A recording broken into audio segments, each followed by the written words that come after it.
Welcome to my video. This is how to maintain your troublesome Tokico 6-pot piston calipers that bind on every year if you don't use the bike. So hold tight and enjoy.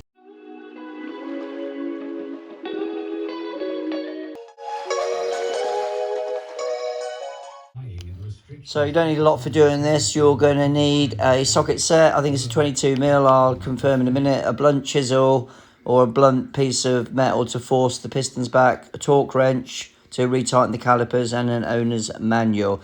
You might also need some gloves to protect yourself, and make sure you clean the pistons before you push them back in. So you can use WD-40 as long as you don't get on the pads.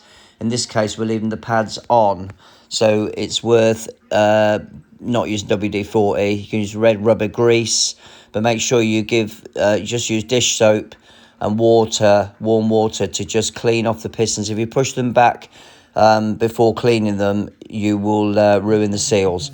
Again, if it's been used in the winter, you don't want to do this method. You want to use a method of taking the pads out, pushing the pistons out gently by using the brake lever, and then fully cleaning off any oxidization, any rust, anything on the piston that would cause the seal to deform as you push it back. This is the common problem with doing brakes. People push the pistons back and they've had rust on them or surface corrosion, or in my case, because mine doesn't get used very regularly and it's only used in the summer, it's only going to be a bit of dirt where the rubber grease has attracted the dirt. So once you push that back, generally you're okay because it's just soft.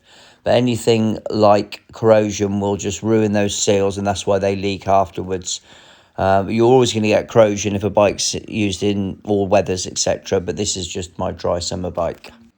This is a great tool also for removing and twisting the pistons, caliper pistons round. I've put a link for this in the description. It grips inside the piston, allows you to spin the piston and move it in and out rather than using a blunt chisel, etc.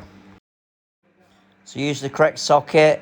I think it's a 12mm. It's in the workshop manual. Again, they're all different, so I don't want to say the size, but always refer to your Haines workshop manual. Remove the caliper carefully. If these are seized, they can easily be rounded off and then you're in trouble. So make sure you use WD-40, let it sit for a while and repeat. Tapping the bolt can also help, but ensure you do not get any WD-40 on the pads or the disc. Very important. Here you can see the caliper removed with the 6 pistons and 2 pads in the caliper moving freely. Make sure you check the brake fluid reservoir that it's not overfilled, because otherwise it can cause pressure in the piston. So you want it around about halfway. So take the lid off and remove some if needed.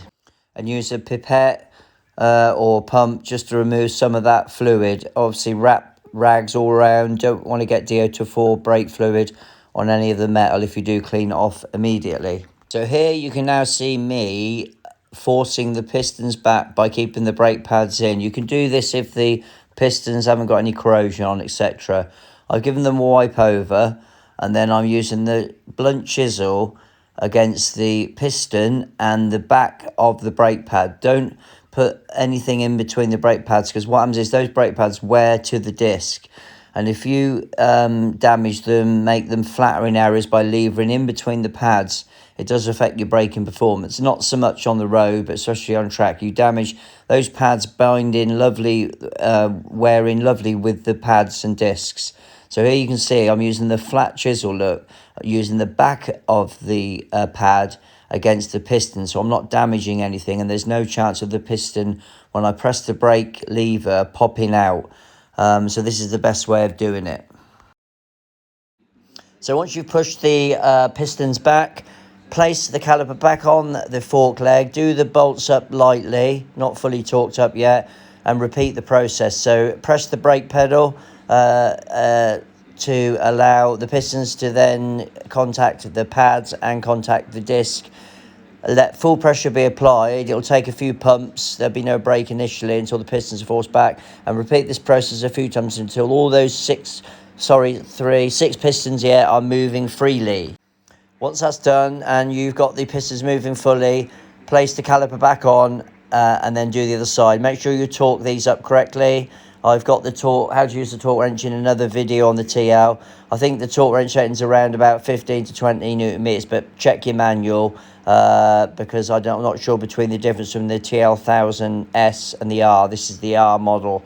So they don't need a lot of tightening. People tend to over tighten these and ruin them and strip the threads. So always use a torque wrench. So these are the amazing Constands I use. You get them on Amazon, link in the description below. You can just move your bike around, so you can ride it into your garage, put it on the paddock stand. You do it for maintenance, all the normal things, but wheel the bike around. I can even do it on this imprinted stamped concrete patio drive. If it was even smooth, it'd be even easier, but I ride my bike in now and just turn it around. So I highly recommend these. Can be purchased on Amazon. So I hope you like my video. Please comment, like, subscribe. Have a look at the other TL1000 videos I've done on oil change, K&N, filter clean and other maintenance, etc. Thank you. Hold tight.